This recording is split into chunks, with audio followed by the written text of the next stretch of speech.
大家好，歡迎收睇下一集啊！今日開始之前咧，就訂閱我嘅片段啦。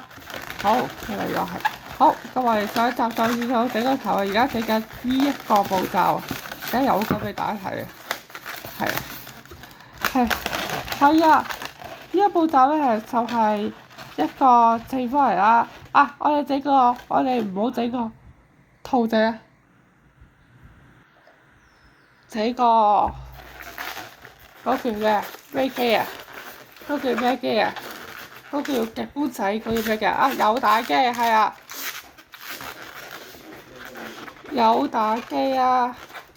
好，一隻四隻仔喺度，放喺機，之後1、2、3、4、5、6、7，好，然之後咧我哋就做，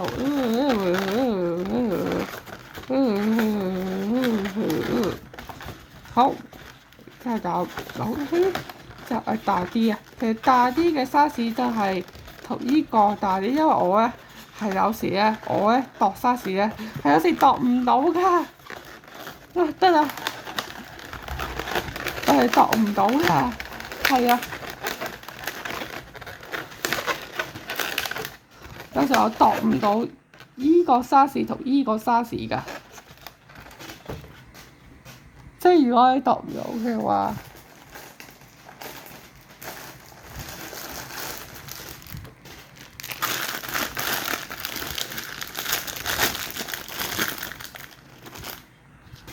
度唔到㗎。你先度到就度到啦，我度唔到㗎，因為有時係大有細㗎嘛。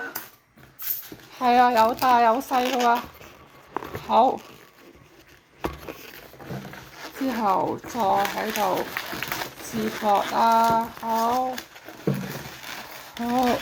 我哋不如有幾日，雖然呢集咧都係一個叫做喺呢個直播嘅一個叫做思維結構課係思維結構課就係一個咁圈。咁我今日唔拍呢條片，因為呢條片好長嘅，因為要直播圖咁啊，有一陣啦，有一陣啦，俾大家睇啦，教大家有一陣啦，好啊，有一陣嘅。